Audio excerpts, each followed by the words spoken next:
go. It's on Talk Show. We're back. Today's show is Men That Have Turned to God and Doing Great Things. And I'm going to introduce you to my guest panel. Start with you. How you doing? My name is David Lumpkins. Pastor Gregory McCoy. No. Lionel. Aaron Gray. Okay. So, brother, let's start with you, brother Dave. What do you? What made you turn to God, and what do you do? Well, Put your mic up. I'm sorry. It's all right. Well, one of the things that made me turn to God, recently my son was killed about 8 months ago. And I wouldn't wish that on my worst enemy. And I would wish that another parent would never have to face what I'm going through, because it's a terrible road to have to travel. And I simply would like to, I just want to get out here and meet and greet some of these young fellas and talk to them, to let them know that there's options out here. You don't have to be in the streets doing the craziness that you're doing. There's some other things that you can do. And there's a lot of positive people around that's willing to do something to help you. I mean, and I realize that a lot of guys that's my age don't reach back to help the young dude like our uncles and our fathers did because of fear or whatever the case might be. But I'm ready and willing to be one of the guys that reach back and help some of these young cats and let them know that there's something positive for them to do. I'm a project manager for a company called D&J, D&J Construction Company Incorporated. And we often help young guys, just regular neighborhood guys, to teach them a trade. That's and right. Let them know that there's something out here that they can do positively. And it's not always about hustling and always about drugs. I really try to understand these young guys, because everybody's situation is different. Absolutely. You never know why they do what they do. That's true. But it only takes you 2 seconds to stop and listen to them. Mm-hmm. It don't matter who you are or what you are. Stop and listen to some of these young cats sometimes. Maybe you can change that story. That's right. That story don't have to be the same as the young brother that was slain in the street. Mm-hmm. Or the young brother that spent the rest of his life in prison. Right. Because when someone is killed, a whole lot of people suffer. Absolutely. Mothers, fathers, brothers, sisters, cousins, aunts, uncles, grandparents, on both sides of the equation. That's right. That's right.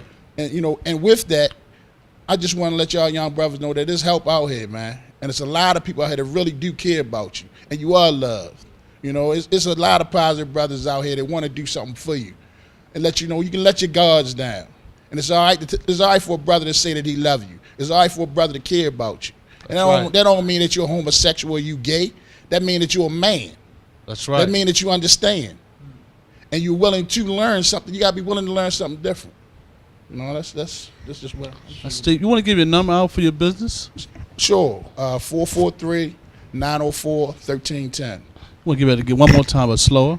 443-904-1310. Right. He does he has a construction company that do great work. Windows. Tell what all you do. Just all general home improvement. From the roof to the basement. Right. So if you need some work done, he's a black man. He needs help and support. Give him a call. He does great work. I've seen some of his work. He does a wonderful job, and he hires from within the community, and he helps and train young people of the trades. So that's a good thing. We're gonna move right on to introduce yourself again. I'm Pastor Gregory McCoy. This is Pastor Gregory McCoy. Pastor, what made you turn to God? And of course, we know you're a pastor. So that's what you is to do. I don't know what else you do, but you wanted to share. Well, I always wasn't a pastor. Personally, never liked church. Okay. Personally, Okay. from a young tender age of 11 years old, 10 years old really, sold my first nickel bag of weed in Chocolate City off of Westwood and Poplar Grove. Okay. And I guess used to be a North and Longwood boy. I sold a lot of dope up there. Didn't make a lot of money. I don't have that story that I was, rich or nothing like that. I was just a pawn in the river. Right. But for me, it didn't take prison. It didn't take seeing my best friend die, nothing like that. But I actually wound up going to church back in '93 by accident. I was chasing after a girl. Okay, that works. Right. And But I was just going because I was trying to get her. Right, right. And she was saying that she wasn't getting into bed with me unless I go to church. So I said, well, if that's what it take, she didn't want my money. She just wanted me to go to church. I said, well, this going to be a cheap date. Right.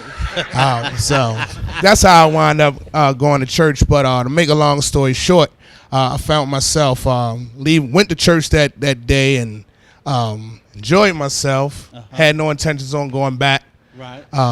But I was cutting some dope up in this apartment that I had off Norfolk Avenue, the Garrison area, and a song came on. Never knew anything about TBN or nothing like that. Right, right. About 2 o'clock in the morning, because that's what we did, to get things together so the shop can open up 6 o'clock the next morning. That's right. And Donnie McKirkin came on the TV singing, Stan, tell me, what would you do when you've done all you can? Seem like it's never enough. Right. And I don't even know how I started crying, man. I was like, I must be tired or something, and wound up going back to the church with that girl because I wanted to, get her back over the house again. Right. And the pastor's son at that particular church on Liberty Road, Greater Bethlehem Temple, Bishop James Nelson. Yeah, yeah.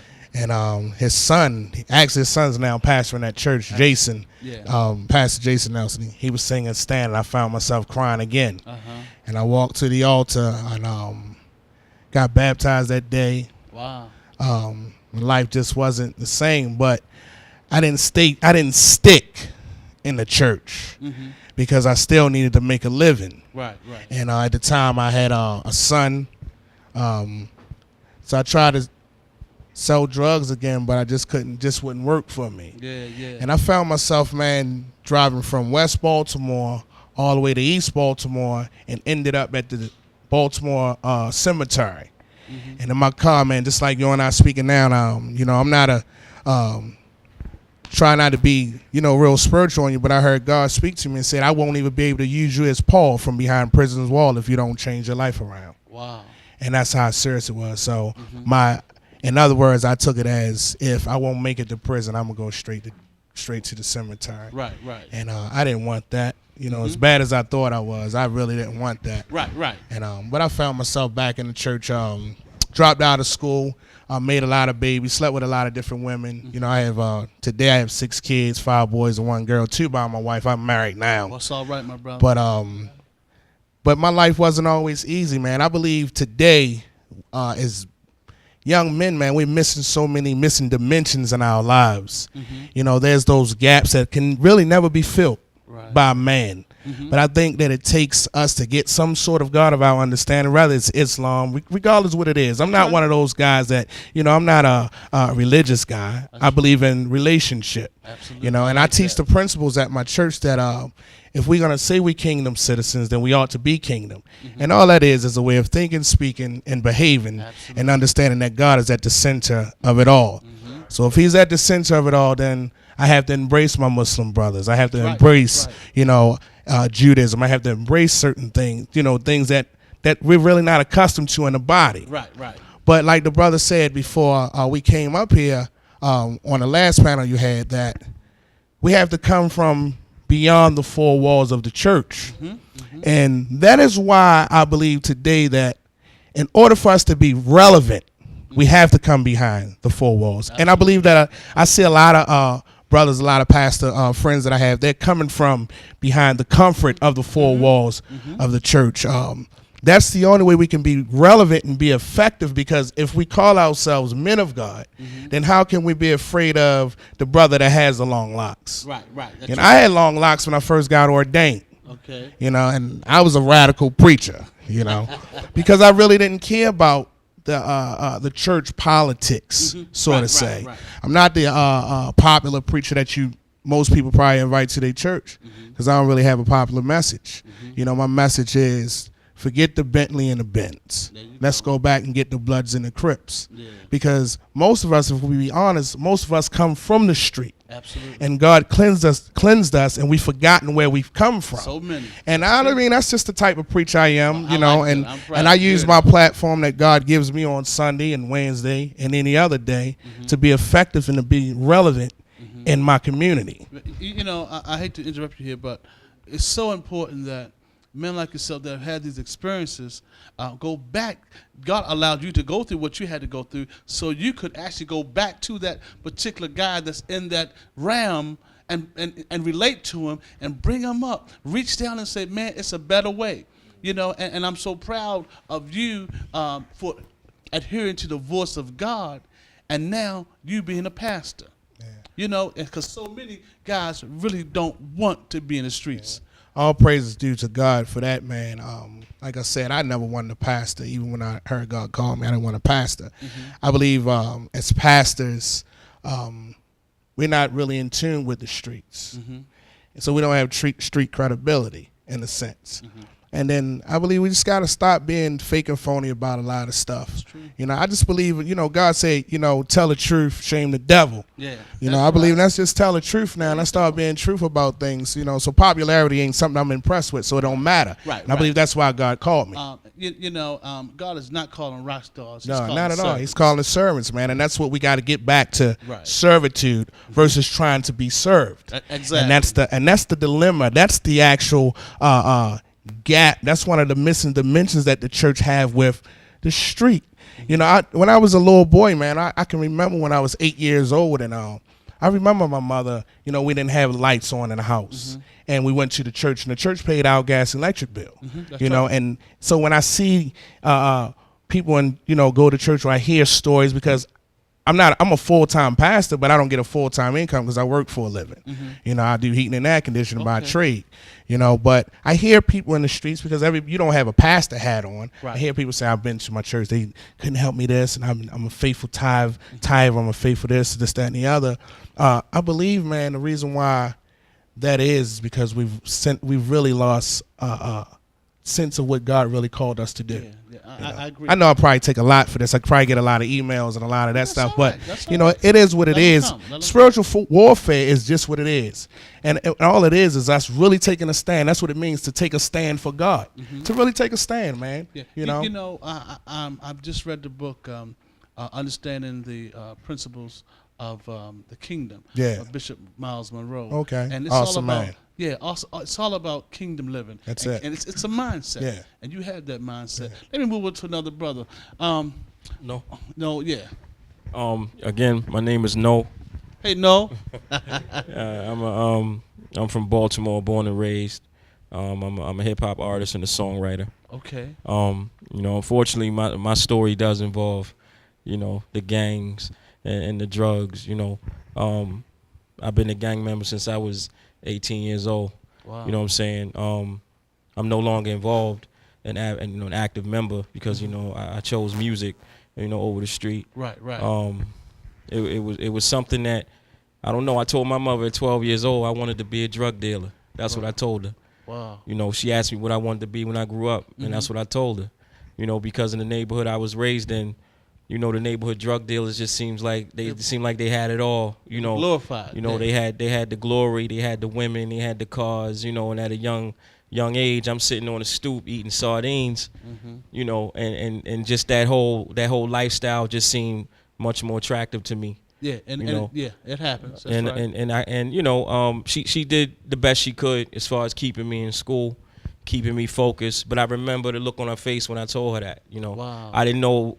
I know now it broke her heart. Right. But you know, back then it was puzzling to me why she had that look on her face. You know, but it broke her heart. You Right, know, right. But eventually, you know, between you know her trying to raise me with the scriptures and her trying to keep me focused, you know, I wanted the street. You know, I Right. just felt like that's where I wanted to be. Right. You know, so I left home at about 17, dropped out of high school, went to the street. Right. You know, I was a kid who had a lot of anger. Yeah. You know, a lot of anger happening so much right now. about the way home life was. You know, at the time I didn't know it was anger. Right. You know, right. but there's a lot of anger. You know, I didn't have love for myself, so it was very, very difficult to show love. You know, true love Right. to my fellow man. It was all about that money. Yeah, You know, yeah, it was all about getting out of the hood. You know, and that's what I wanted to do. But what I didn't know came with it, I feel you know, was the violence. You know, my life became very violent. You know, because in the streets, it's just like anything else, man. You you know, you want success or you want friends. Right, You know, right. you got a lot of enemies, and you know, I had a lot of attempts on my life. You know, I had a lot of gunplay, a lot of gun wars. Yeah. Did a lot of things I'm to this day not proud of. Right, I understand. You know, but it molded me. You know, Yeah. it turned me into, it made me a lot smarter. Yeah, You know what I'm yeah. saying? But eventually, my last stint in prison, I woke up. Yeah, You know what I'm saying? Thank God. Yeah. I got tired of the cycle. Right. You know, Right. and I began to understand what my mom was trying to get me to see. But you know, it was something that I had to go through on my own. You know, and I'm glad to this day that I survived. My man. You know what I Good, mean? Good. And my heart still goes out to a lot of those cats out there still wearing their rags and still toting their guns and selling their drugs. You know, my heart still goes out to those cats because I can relate. Right. I- Go ahead. Go ahead, I'm No, sorry. I want to say to you, you know, because I'm feeling you right now, and because I know that somebody's watching right now, some young folks that's in that situation. What would you say to them right now? Someone mentioned to me about 2 weeks ago. They said either follow your dreams or you'll wind up working for someone that has. And that resonated in me in such a way where it gave me chills. Okay. Because ultimately, that's ultimately what I meant when I told my mom I wanted to be a drug dealer. It's just that because we're in a society where drugs are so saturated in our community, and even when I do interviews, I make mention that Baltimore is the product of a drug holocaust. It's not being treated as such, That's deep, but that's yeah. what it is. That's true. Yeah. According to history, if you study any Holocaust, whether it be the German, the Jewish against the Jewish Holocaust, the slavery Holocaust, the results are sort of the same. Okay. They are completely the same as what happened to Baltimore as far as heroin and how it disrupted the entire family structure and Absolutely. things like that. But after I came home from prison, you know, I tried to go back to the street half-heartedly. And if anyone here knows about the street, if you ain't gonna go hard, you might as well just stop. Stop. You know what I'm saying?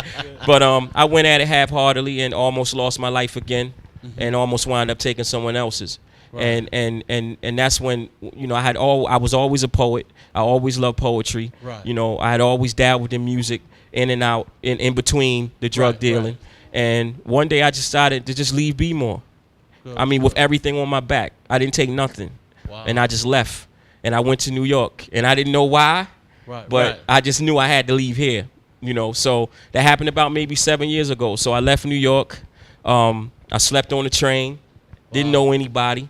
You know what I'm saying? I slept on the train from Norwood to Coney Island. That's like a hour and 45-minute ride. I stayed on that train for about maybe 3 trips back and forth, and it was morning.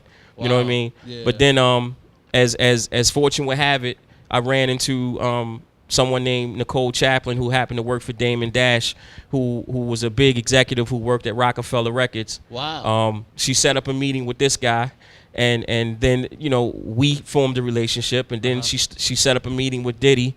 He's a songwriter, entertainer, Right. and she took me to Diddy and said, you know, I got this guy from B-More. Yeah. He has a lot of talent. His work ethic is impeccable. He's hungry. You know, won't you take him under your wing? So Diddy took one look at me and said, you ready to work? And I said, Yeah. I'm ready to work. So, Yeah. you know, I started working for Diddy in 2004, and I happened to man. write one of his biggest hits. You Oh, know what yeah? I'm saying? My man. So that was a blessing. Yeah, Then yes. after that, I met Jim Jones and Dipset and the whole Dipset family, and Okay. I became a part of that whole moniker, and yeah. I put out all types of records, and I'm all over the record stores and things like that. Wow. But Got the stars in here. the Go bigger ahead, my man. but the thing is, I came back though. Right, You right. know, I came back, and that's what the whole Baltimore Banger movement was about. Because, you know, I could have stayed in New York and stayed with the Bentleys and stayed with the Right. superstars and the diamonds but that's such a facade. Like, it's so fake. You know what I'm Right, saying? right. And I'm from a place that's just too real to be fake. You know, Right. that I said, okay, whatever formula that it took for me to climb up out of this muck and this mire, I'm gonna go and I'm gonna snatch up cats with the same background as I had, yeah, yeah. You're reaching back. and that's what I did. So I came back and I started this group called the Baltimore Bangers. It's a hip hop group, and I'm getting ready to take them all around the world just to My basically man, I'm introduce proud. them to everything that opened my eyes. You know what I'm Good, saying? I good. try to tell them the energy and persistence, man. That's those two things together. Energy, And persistence. match it with persistence. You know, you can attain anything. My And, man. and I agree with the gentleman here when he spoke about it's not about what religion you are. It's not about right. a particular religious sect. It's simply about just wanting that pursuit of happiness and increasing your quality of life. Yeah. You know what I mean? It's not an easy thing, but if with done with that energy and persistence, it can be attained. You know what I My mean? man. So All that's right. it. And I got here. Let me run over here. Pass the mic. What's your name? How y'all doing? I'm Lano. Hey, Lane. How you doing, buddy? How you All doing? So, Lane, what's your story? Basically, I'm a member of Baltimore Bangers, Okay. the group he was just explaining about. Okay. I just want to brief it up. My story, I was one of them same kids, you know, in the inner city, Mm-hmm. running around, you know, doing whatever, doing what, you know what I mean, what they doing, you know. Right. I ain't gonna try to cut no corners on that. But I got a wake up call too myself, you know. Like I said, it's the same situations, the jail and the death. You know, I lost my best friend at a young age. I Sorry to basically hear I basically ran up on him, and I was about 13 years old. You know, I was young too, and he was only well actually I was 14. He was like 13, Okay. and it was my first time witness a person not breathing, a person that was dead. You know, and but I ain't actually get the big picture from that. You know, it just scared me. Right. And as I got older, I got a chance to see more and more, and almost got like turned to like a product of my environment. right. You know. But as I got older and phases went on, Mm-hmm. you know, things started hitting me in different directions, and I was wondering like, what is I'm going through, you know. You know, for always trying church and trying to get into myself and not knowing what's going on with me, Mhm. but as in growth, I'm feeling a different type of change, Okay. you know. And I'm gonna put it like this: like my last stop was when I went to jail. When I went to jail, I wasn't in and out of jail, but I did little things, and some things I got caught for. But this time it put a hold on me. It got me this time, Mm-hmm. and it was no bail, and it was a jail sentence. You know. Yeah. I had got caught with some handguns, and that basically set me down. So, Right. during the time of incarceration, my mom, like that's me and her we was real tight. She was a good woman. She did what she can do. I don't blame nothing on her. My father was in the house. It wasn't that story. Right. I had a good family, Mm-hmm. but it was just what I wanted to do, and like I said, a product of my environment. Right. And you know, let me just cut in here. So many young people, again, it's because based on the environment, they get involved in things, and really, they just don't know they don't have to. You know, Right. they can be accepted for just who they are. Right. You know, it's okay to read. It's okay not to be wild and you know, but it's okay to have fun. You know, a lot of these kids now, they just not having fun. They're not laughing. They walk around so hard, frowned up. Yeah. You know, and I'm forever smiling. So I'm like, wow, what's wrong, y'all? You It's know? the burdens. Yeah. It's the burdens. Yeah. They wore. So they what- wore down. What can you say to young people that's experiencing that right now? How can you encourage them? You know what? Like all the older and the people that's older than us that been through it. Mm-hmm. Cause a lot of older guys took to me too, so I just took a minute and listened. Right, you know, right. and the more that the older talk to the young, it do really help. It really do help. Yeah, I ain't gonna sit and say that it really do help, but they got to stay up on it. You know, it's almost like a little job. It's like a job. Mm-hmm. You know, yeah, more than and I got the point through like jail from a bunch of don't come back in here, and you know what I mean, and people want to see me do the right thing. Right. You know what I right. mean? And you know, most people want you to do the right thing. Yeah. You know what I'm saying? I'm so sick and tired about young people going to jail, killing. I could just mindful of the the gentleman that was killed that worked for the cable company the other day. It was sad, senseless, man. Those young people could be rappers, and I appreciate you because I see you going back because a lot of young people are finding some hope in music, especially in the rap, because they can express themselves Exactly. with all of the words and the things that they've gone through. It comes out, you know. So I really applaud y'all. And it was Baltimore Bangers, right? Yeah. And I seen one of y'all posters something like quite a few guys on the group Right. recently. So yeah, so I'm telling y'all, keep doing what you're doing because it's making an impact. And just today you've changed some people's lives because they said, young person that's in a situation says, you know what, I can rap, I can sing. Is there any contact information that you all can give? And can you please? Yeah, you can contact me at myspace.com/NOEMONEY. That's myspace.com/no money, or Twitter, same thing, twitter.com/NOEMONEY. So y'all heard that. So, if you got a situation, young person, you want to get into the rap business, here's some information. Can you give an email one more time, Yeah, slow? that's myspace.com/NOEMONEY, and that's twitter.com/NOEMONEY. Could I say something real quick? Sure.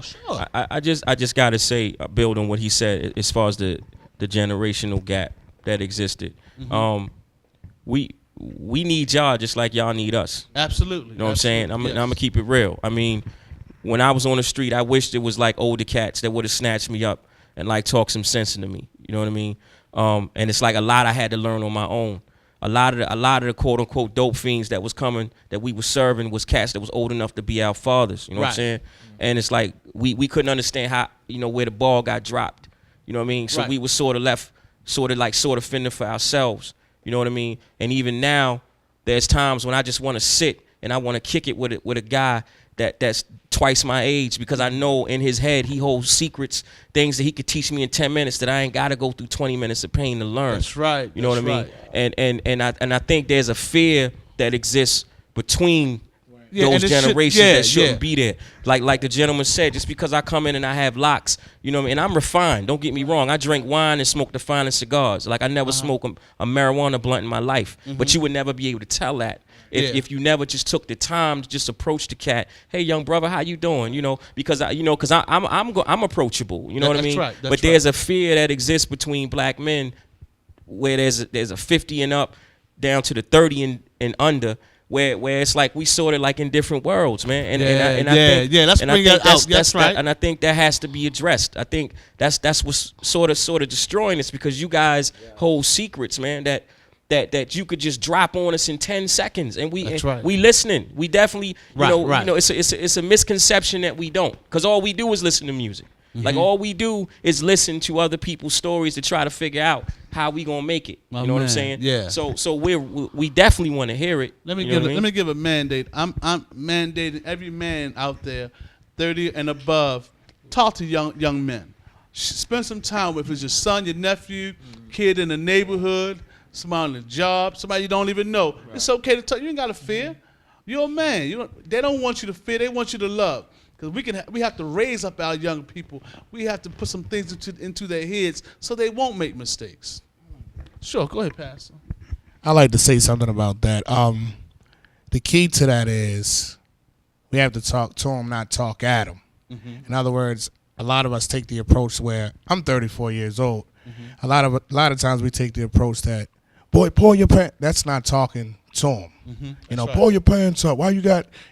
That's not what they need to hear. You know what I mean? The Bible says, through love and kindness should we draw all men to his bosom. So I mean, we gotta, if it's no more than, what's going on with you today?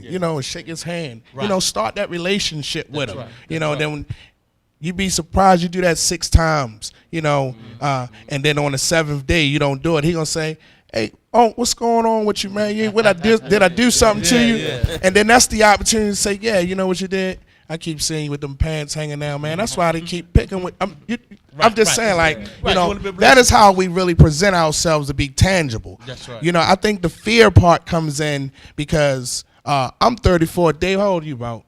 Okay, he ain't gonna tell. He's 44. He's 44. So when he was 40, And when I was coming up, he probably said, these kids are wild. We never would do something like they were doing. And it's the same. I'm 34, and I'm like, man, these kids are off the hook.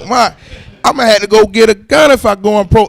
I'm just saying, like, that's the mentality that's behind it. You know, it's like, don't talk at them. Talk to them. And the only way you can talk to them, you got to start a relationship with them. That's right. Because you're looking at yourself. That's right. You know, when you see them, you're looking at, they look just like you. And plus, you know, that's it right there. Yeah. I'm sorry. We'll go ahead.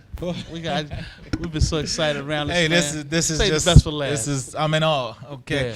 Yeah. I consider it first an honor and a privilege to be even included on this panel because you guys are truly survivors and a true testament to how God can change a cold-hearted rebel into a powerful force for Him. All right. So I'm just privileged to be here with you guys and hearing your stories, and I'm just gonna say wow, because I'm glad we're not here to compare stories because mine is nothing like what I've been hearing here today. You see, I was a church boy. You know, I grew up in the church. My mother was like the old quartet song. My mama drugged me to church. Right. I was in there Monday, Wednesday, Friday, and all day Sunday.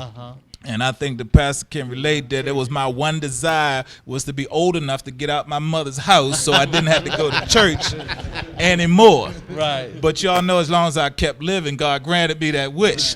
So at 19, I joined the Marines and started to experiment with the alcohol and marijuana and made some very bad decisions during that time. And God allowed me to get out the Marines. Then I married a woman I didn't love, another bad decision, and did everything that I was stupid enough to do. Right. But then after that divorce was when I met that trap that the enemy had set for me all along. It was called crack cocaine. You see, I had built a nice little empire for myself. I had a big home. I had 2 businesses that I ran out of my home, and everything was just hunky-dory. You know, but you know, Scripture says a man that builds his house labors. He that labors in vain. You know, so I was building my own kingdom. Right. You know. And I met that crack cocaine, and in 7 years, I lost everything. Found myself homeless and nowhere to turn. And my family turned their back on me completely. And I don't say that as a negative. I thank God for that today. I had nowhere to turn, nobody to look to, and I thank God for that because those events allowed me to hit my proverbial rock bottom. And had I not hit that rock bottom with nowhere else to turn, I would have never met the one who could help me. Amen. You know, I had to turn to God. I had nowhere else to go. Right. You know, I'm going to stop because so many people that are older, they think they've missed something, and all of a sudden at an older age, they pick up crack. Right. Right. And so can you tell them not to do that? And please don't do that. Please don't do that. Look, that thing, let's keep it real. And actually, yeah, it was a trap set. Yeah. You know, I was partying. I had limousine service, meeting all kind of people, driving drug deals around and getting hit off with this, that, and the other. I, you know, was at my house, and the girl I was dating, I was so naive. You know, I was a church boy. I was naive to the drug thing and didn't know what was going on. I walked in my bedroom, and they were sitting around and doing whatever, and the girl put the pipe in my face and said, "Try this." And I hit one time. I was off and running. I mean, no joke. I think I spent $300-400 the first night. It was just off the hook. And my finances just went crazy. Yeah. But that demon is looking to put his hands around your throat, people. Absolutely. Yeah. Don't touch the crack pipe, man. It's just a spirit. And that's all. That spirit that's trying to kill you. My entire experience with that, and when I look back on it, I say, man, I was really just trying to kill myself.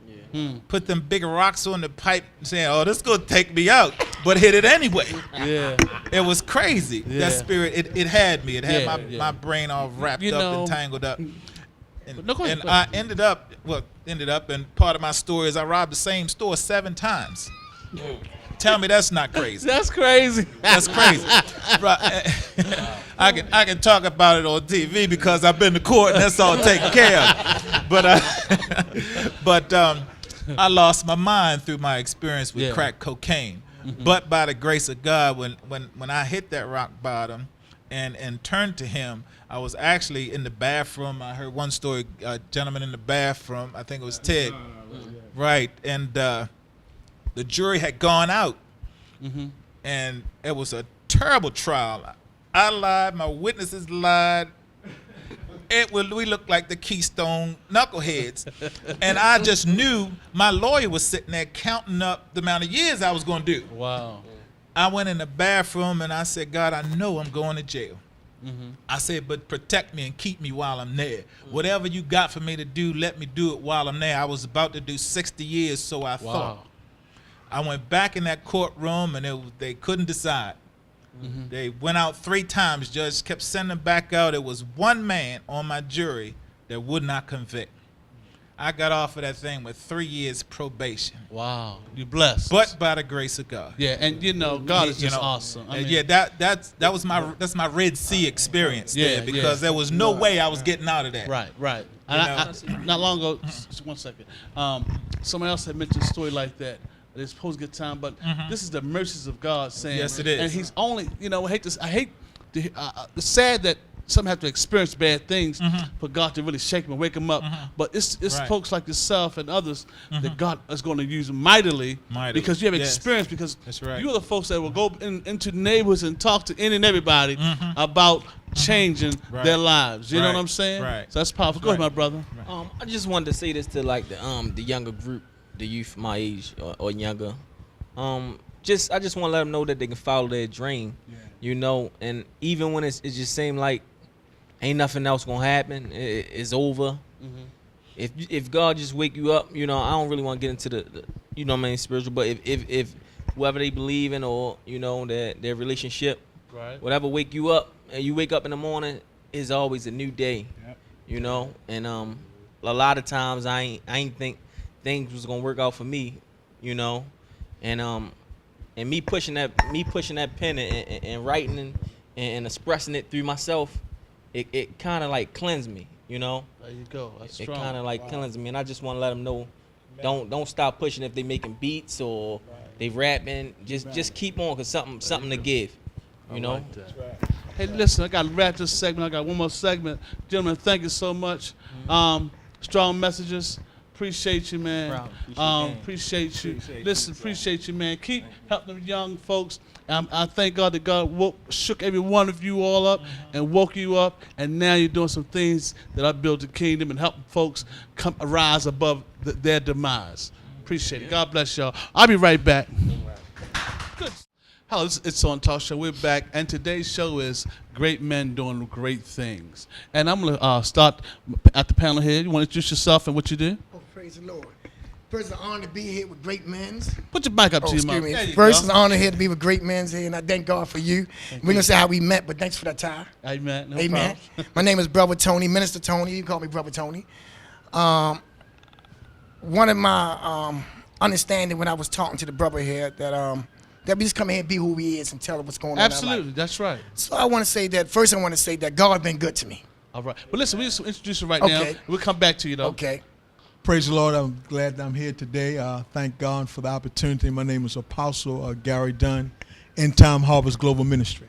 All right. Hi, my name is Ronald Miller from Baltimore, and I'm just the man that does everything. I work harder than the mayor of Baltimore City. Once again, my name is Mardell Bronner. Glory and honor to be here, man, amongst great men. All right. You want to start telling me what you do and what changed it? Why did you turn to God, and what do you do? First, I was in Jeremiah 18. I was still getting molded. God Okay. has molded me to be the man he want me to be. It's a process. Okay. I'm in the process. I was a process guy. All right. It wasn't overnight for me. I had to go through something. Uh-huh. I came up from 13 of us. I had 10 brothers and 6 sisters. Christian family. Mm-hmm. A lot of brothers. I was the baby boy. Yeah. And like the brother said earlier, I was always going to church. But my mother used to tell me when I was young that you can go do more than your other brothers can go do. And I always wondered why. I'm like, maybe Sunday she said, you going to church. All my brothers stopped going to church. I started snitching on them. But she kept on dragging me to church. She was an old, strong woman. She was an old Shirley Caesar woman. Okay. From there, I started hanging with some dudes, got older, started hanging with dudes. got caught up with the wrong crowd, started doing certain things, you know. But I had God in me though. Every time I was doing something, I stopped answering church, and while they in the car, like, let me out for a minute. I got to stay on the church step. I don't know why. Yeah. Raise a child should be. Yeah. Okay. Yeah. Go back. That's right. So I went through my process. One day I got in trouble. I was shaking the boy's hand. His name was Tony. My name was Tony. They locked me up. I remember getting his time. Wow. I didn't even do nothing. But God took everything back. It's a long story, that. But he set me down for a reason. He was molding me, shaping me. A calling came to me in the cell. Young kids kept coming in my cell. I never couldn't go court. It wouldn't let me never go court. It wouldn't never let me go court. It kept me in the cell. They kept me in the cell. But I had like 8, 9 young kids kept coming in my cell, and I kept praising them, talking about the Lord. They loved me. They was crying when they was leaving. He said, Brother Tony, when you going home? I'm like, man, I ain't worrying about it. Just go home and do the right thing. Yeah, you know, yeah. stay focused. He's like, man, it's weird. So I kept having all these cell buddies. And the CO come to my cell one day and say, man, I don't know what's going on with you, man. It's always some paperwork, something's going on, blah, blah, blah, blah, blah, blah. So I said, all right. So I gave it to God, right? So he said, you got another young boy cell buddy. I'm like, another one? Why you getting all these young boys? You know, they want bip bop and you know. But we start talking. I start talking about the word of God. And they say, you know what? I met this one young boy before I went home. He said, I'm about to just give my life up. I'm about to just end it. In myself, you know. So I couldn't get to the CO to tell him that he wanted to do something. I don't know what he gonna do. Cut himself with race because you know he got their own shanks. So I was like, you know, God had you here for a reason. You was in my cell for a reason. Right. Right. Nothing happens by mistake. No, We know no, that. I don't believe in no mistake. Everything is for a purpose. That's right. And he said, Brother Tony, I don't feel like I got no reason to live. I said, why not? So he said, I feel though, you know, my mother stopped coming to visit me. I don't get no money orders. I don't get them. I said, look, tell you for one day, I got food here, whatever you need, whatever. But it's not about that food. It's some other kind of food you need. The food from God. That you'll never hunger no more. Right. So we was talking. I said, brother, you know what, man? I've been through a lot. I said, all my brothers, it was to set me down. And I didn't do some things, but God kept stopping me. Why? Because you was chosen like I was chosen. If you want to die, God would have kept you in the streets for the game, whatever you're doing, and killed you there. Right. But he brought you here to save you.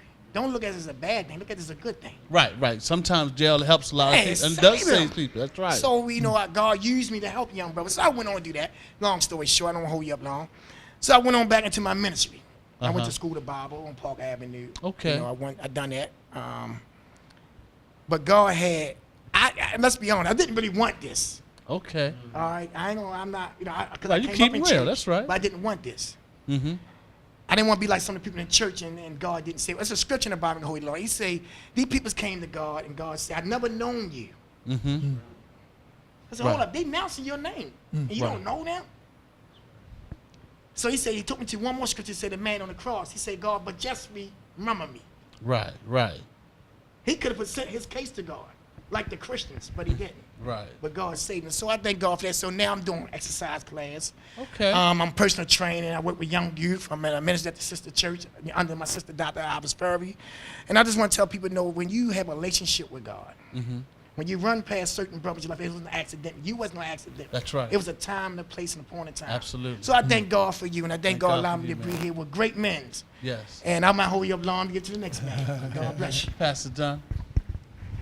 So what? Of course, I mean Apostle Dunn. Apostle That's what led you to God, and what are you doing? Actually, I didn't know anything about church in my younger days. Mm-hmm. You know, we all have a Bible in our house. Right. Right. You know, and when you had the Bible in the house, your mother would say, well, don't touch that Bible because you know it was holy. Right. Right. So you didn't touch it. Mm-hmm. And my mother, she used to listen to songs and hymns, and I never understood, but I knew she had the radio on. I knew it was something different on Sundays. Right. And I just, didn't really know who God was. I would go to the Catholic church. My father would go, get me clothes on Easter, dress me up, and they would do, and I didn't understand and throw the holy water on you. I didn't understand. And they were speaking in Greek, whatever they were speaking in, and tongues. And I was like, what are they saying? I didn't understand. Right. And kept going to just going to church with my father and didn't understand. And started, my father used to throw parties. and invite people over, and I was curious. They used to have beer, alcohol, so I said, okay, I'm gonna sneak downstairs while everything is over, and I'm gonna start drinking. So I started drinking at an early age of 12 years old. Started drinking some beer, and then I liked it, and I started, when you first start drinking, you let the room spin and you throw up, and I made an excuse, but I started drinking, like I said, at 12 years old, and kept on drinking alcohol. And my father used to work at Rudy's on North Avenue. Okay, yeah. And Rudy's. Parks on North Avenue. He used to bring all this stuff home, and I used to go. Tell them on your dad now. Yeah.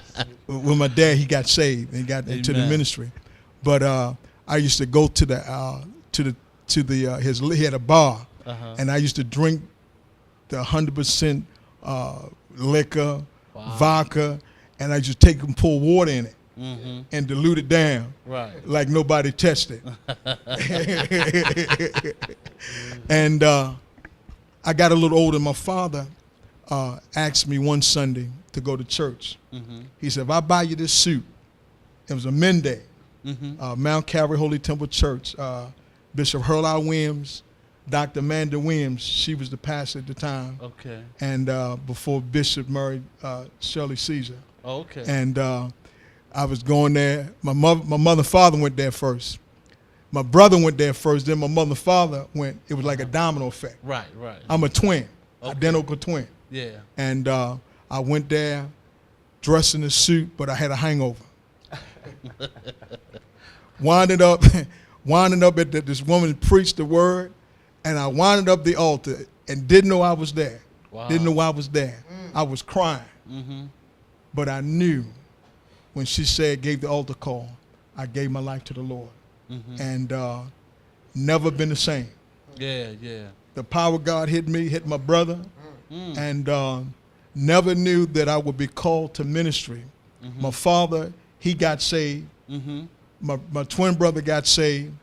Our wives got saved. And we started going to the conventions in the churches, and I was preaching. Okay. At a young age, and I didn't know. And then the Lord called me to go into the went to jail one time, but went to the prisons for like 12 years in prison ministry, street ministry. Right.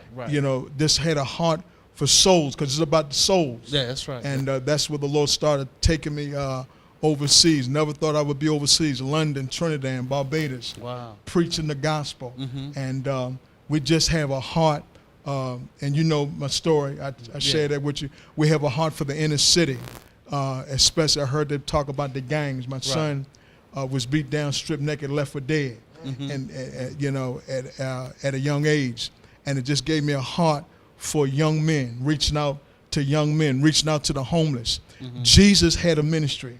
And he said, I came to seek and to save that which is lost. So I'm privileged. And I heard everybody speak today was so profound, so prophetic, how God has used people in a different way. But we just have a heart. I thank God for this gathering. Yes. Man of God, it's just a blessing meeting you, calling you today. God unctioned me to call you, and every person that spoke today, it was just so unique. God knows what he's doing. Yes. It's not about religion. It's not about might, nor about power, but it's by his spirit. So I thank God for this opportunity. And I just pray that somebody that don't know Jesus can come to know Jesus as Lord. And that's our mission. Right. We have permission, commission, and mission. So that's where we are. Right. All right. We want to take up here to Mr. Ronald. Hi, everybody. How you doing? Well, far as back as I can remember, my violent past started out in a good way. Because, my fighting, because I used to always, every time somebody said somebody messed with Johnny, I would go to the school, I would beat him up. I don't think he's ever had a fight.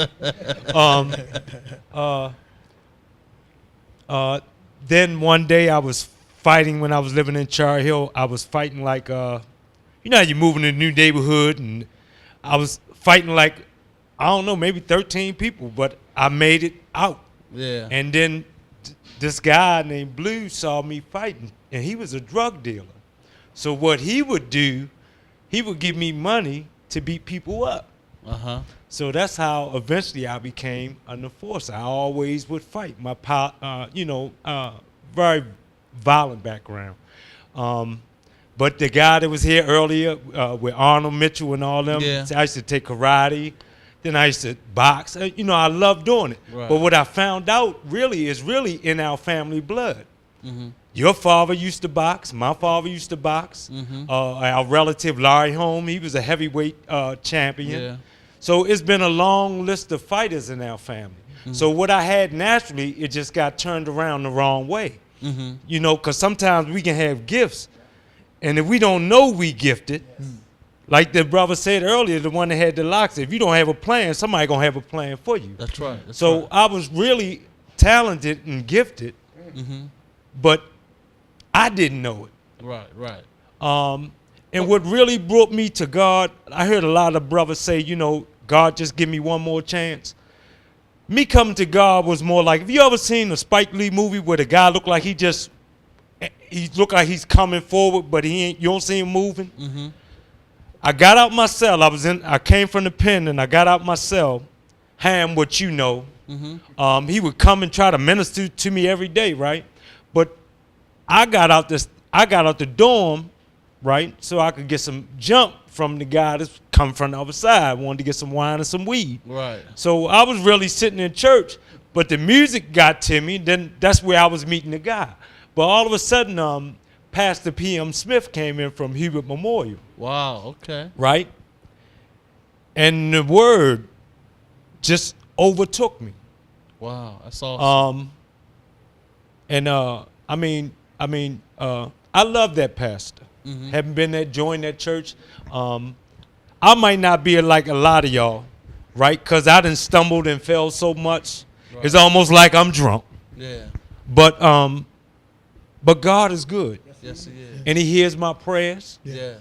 And faith is the substance of things hoped for, evidence of the things not seen. Yeah, that's all right. So, my faith is that, like this brother, I'm in the process. All right. That's all. Hey, look, you say in the process, keep moving forward because your life is making a difference. Yeah. But time, let me go to Brother And there's Mardell. one more statement. Yeah, go ahead. And I just like to say to you, I would like to thank you for being my only uncle that's never went to jail, that's always that. held to God, Thank you. Thank right? you. And I want to thank you for showing up, helping me when I need you, for me and my family. You're welcome. That does a lot. Even though I'm not saying, oh, praise you, brother, uncle, brother, and blah, blah, blah, but I appreciate you and I love You you. got that, my man. Appreciate that. Thank you. Brother Mardell is a man that has great vision and desire to do great things. And we want you to know that we're very proud of what you have in store. Would you like to say something to someone? Real quick. Yeah. We only got a minute, right? Yeah. I spoke. Basically, what I'm doing is I created a community organization, and it's really to organize us so we can organize the community, because we are accountable as men for the community, and in what shape is in. We are the ones that has to mold it or go out there and be the change agents that actively see. I have an organization called A Change in Progress. It's up and coming. I need funding and help. Why don't you give your number? 443-463-9357, man. Give me a shout. Give that number one more time and slow. 443-463-9357. There you go. And man, I have great, and I want to give a shout out to my pastor, Reverend Dr. Jamal Bryant. All right. And Empowerment Temple and all the things that they're doing up there. I have a lot to say, but we don't have enough time. He'll be back. I'll be back. And listen, Thanks. we'll be back. Well, thank you, gentlemen. Okay, all right. Hey, woo. She ain't get the last what? Mo. Mo, have me sit because I got two prayers I want to do. Go ahead. Christian- This camera's still on. This one's Okay. Oh, where you at? Oh, there you go.